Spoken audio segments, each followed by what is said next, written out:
शक। यूनानियों के बाद शक आए। शकों की 5 शाखाएं थीं।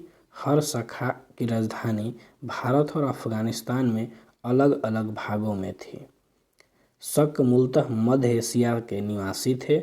वह भारत में चारागाह की खोज के लिए आए थे। प्रथम शक राजा मौभोग था। 58 ईसा पूर्व में उज्जैन के एक स्थानीय राजा ने शकों को बाहर खदेड़ दिया और विक्रमादित्य की उपाधि धारण की और एक संवत चलाया जिसे विक्रम संवत के नाम से जाना जाता था। उसी समय से विक्रमादित्य की उपाधि एक लोकप्रिय उपाधि बन गई, जिसकी संख्या भारतीय इतिहास में 14 तक पहुंच गई।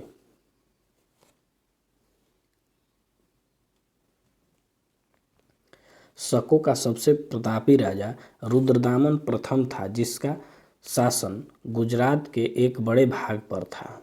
रुद्रदामन ने मौर्य द्वारा निर्मित सुदर्शन झील का पुनः उद्धार कराया। रुद्रदामन संस्कृत भाषा का बड़ा प्रेमी था। उसने संस्कृत भाषा में सबसे लंबा अभिलेख गिरनार अभिलेख जारी किया। भारत में शक राजा अपने आप को क्षत्रप कहते थे। सिकंदर।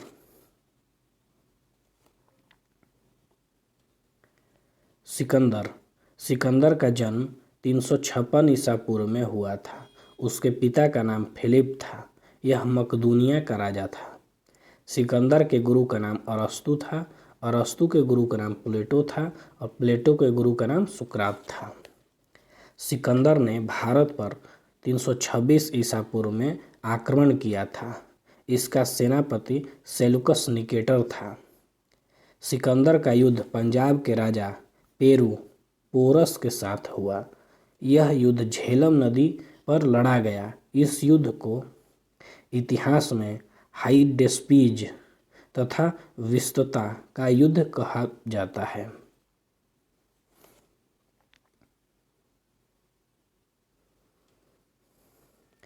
सिकंदर की सेना ने ब्यास नदी को पार करने से मना कर दिया। सिकंदर की अंतिम विजय पाटल थी। सिकंदर 326 ईसा पूर्व में भारत से लौटा।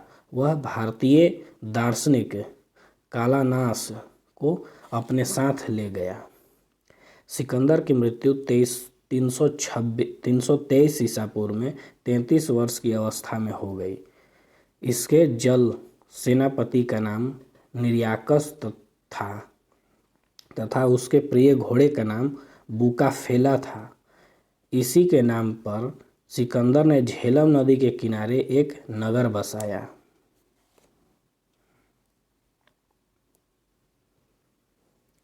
मगध राज्य का उदय। मगध का सबसे प्राचीन वंश का संस्थापक बृहद्रथ था। इसकी राजधानी ग्रीव्रज थी। बृहद्रथ के पुत्र का नाम जरासंध था। हर्यक वंश का संस्थापक बिंबिसार था, जो 544 ईसा पूर्व में मगध की गद्दी पर बैठा। इसको श्रेणिक के नाम से भी जाना जाता था। वह बौद्ध धर्म मानता था।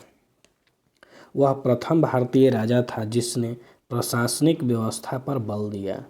बिंबिसार ने ब्रह्मदत्त को हराकर अंगराज को मगध राज्य में मिला लिया।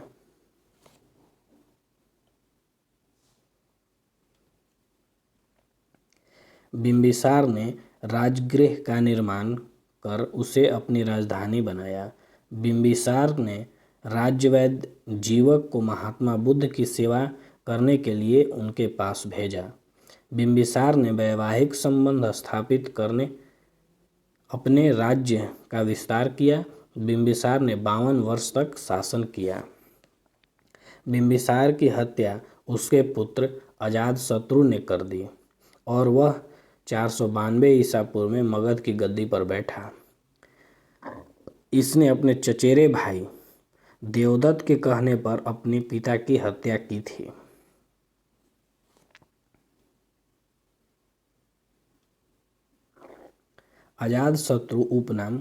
अजातशत्रु का उपनाम कुणिक था। इसका विवाह कौशल नरेश प्रसेनजित की पुत्री वजीरा के साथ हुआ था। वह प्रारंभ में जैन धर्म के अनुयायी था, परंतु बाद में बौद्ध धर्म मानने लगा। अजातशत्रु ने 32 वर्ष तक मगध पर शासन किया। अजातशत्रु के मंत्री का नाम वत्सकार था। इसी की सहायता से अजातशत्रु ने वैशाली पर विजय प्राप्त की थी। 461 ईसा पूर्व में अपने पिता की हत्या कर उदयन मगध की गद्दी पर बैठा।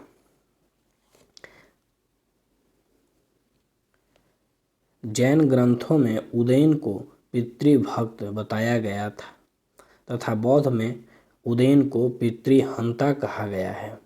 उदयन ने पाटली ग्राम की स्थापना की। वह जैन धर्म का अनुयायी था। हर्यक वंश का अंतिम राजा उदयन का पुत्र नागदशक था। नागदशक को उसके मंत्री शिशुनाग ने गद्दी से हटाकर 412 ईसा पूर्व में शिशुनाग वंश की स्थापना की थी। शिशुनाग ने अपनी राजधानी पाटलिपुत्र से बदलकर वैशाली में स्थापित की। शिशुनाग ने अवंती राजा को मगध में मिलाया। शिशुनाग के उत्तराधिकारी काला अशोक था। वह पुनः अपनी राजधानी पाटलिपुत्र ले गया। शिशुनाग वंश का अंतिम राजा नंदीवर्धन था। नंद वंश का संस्थापक महापद्मनंद था। नंद वंश का अंतिम राजा घनानंद था। नंद वंश सर्वाधिक धनी राज्य एवं विशाल सेना के लिए प्रसिद्ध था। घनानंद सिकंदर के समकालीन था। इसको चंद्रगुप्त मौर्य ने युद्ध में पराजित करके मगध पर मौर्य वंश की स्थापना की। मौर्य साम्राज्य। मौर्य वंश की स्थापना चंद्रगुप्त मौर्य ने की थी और इनका जन्म 345 ईसा पूर्व में हुआ था। चंद्रगुप्त मौर्य को सैंड्रकोटस भी कहा जाता है। चंद्रगुप्त मौर्य का प्रधानमंत्री चाणक्य था। इसी की सहायता से इसने घनानंद को हराया था। चाणक्य ने अर्थशास्त्र नामक पुस्तक लिखी।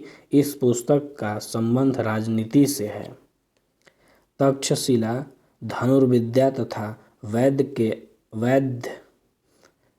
की शिक्षा के लिए पूरे विश्व में प्रसिद्ध था। चंद्रगुप्त मौर्य ने अपनी सैनिक शिक्षा यहीं से प्राप्त की थी। कौशल के राजा प्रसेनजित, मगध का राज्यवैद्य जीवक तथा चाणक्य ने भी यहीं पर शिक्षा प्राप्त की थी। चंद्रगुप्त मौर्य 322 ईसा पूर्व में मगध की राजगद्दी पर बैठा। चंद्रगुप्त मौर्य जैन धर्म का अनुयायी था। इसका धार्मिक गुरु भद्रबाहु था। चंद्रगुप्त मौर्य ने 305 ईसा पूर्व में सेलुकस निकेटर को हराकर चंद्रगुप्त मौर्य की सेना में 6 भागों में बांट दी थी। सेलुकस निकेटर ने अपनी पुत्री कार्नेलिया की शादी चंद्रगुप्त मौर्य के साथ कर दी। कार्नेलिया का दूसरा नाम हेलेना था। मेगास्थनीज, जो सेलुकस निकेटर का राजदूत था, वह चंद्रगुप्त मौर्य के दरबार में रहता था।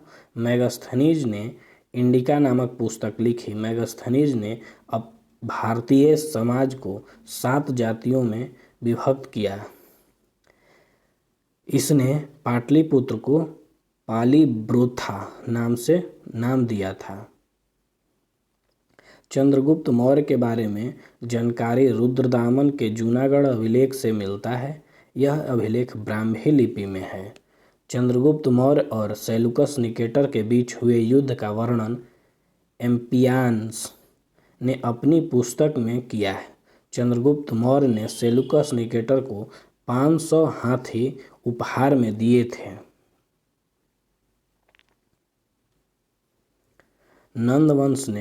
नंद वंश के विनाश करने में चंद्रगुप्त मौर्य ने कश्मीर के राजा प्रवर्तक से सहायता प्राप्त की थी।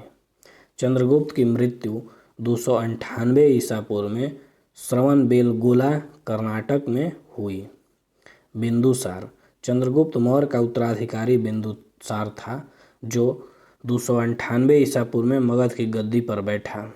बिंदुसार को अमित्रघात भी कहते हैं। अमित्रघात का अर्थ है शत्रु विनाशक होता है। बिंदुसार आजीवक संप्रदाय का अनुयायी था। बिंदुसार के दरबार में डाइमेकस नामक राजदूत को सीरियन राजा एंटियोकस ने भेजा था।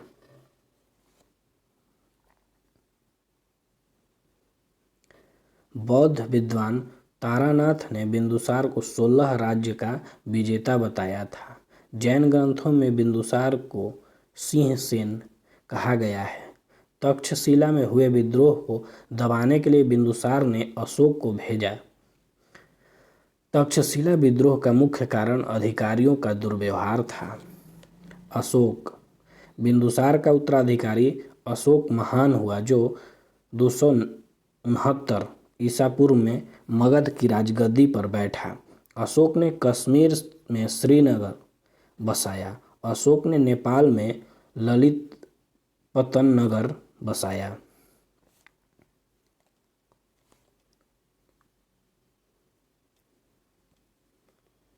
राजगद्दी पर बैठने के समय अशोक अवंती का राज्यपाल था।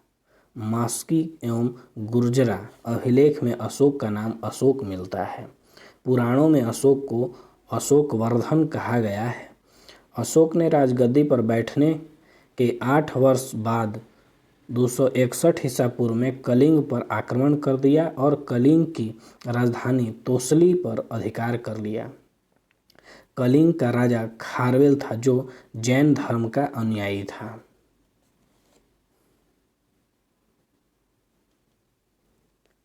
इस युद्ध में भयंकर मारकाट को देखकर अशोक को बहुत दुख हुआ और उसने कभी भी युद्ध न करने का निर्णय लिया। इस युद्ध के बाद अशोक ने बौद्ध धर्म अपना लिया। पहले वह भगवत शिव की पूजा करता था। अशोक के प्रधानमंत्री का नाम राधागुप्त था। अशोक का धार्मिक गुरु उपगुप्त था। अशोक की माता का नाम सुभद्रांगी था। वह चंपा की एक ब्राह्मण की पुत्री थी। अंशधिमित्रा एवं कारुवाकी अशोक की पत्नियां थीं। भारत में शिलालेख का सबसे पहले प्रचलन अशोक ने ही किया।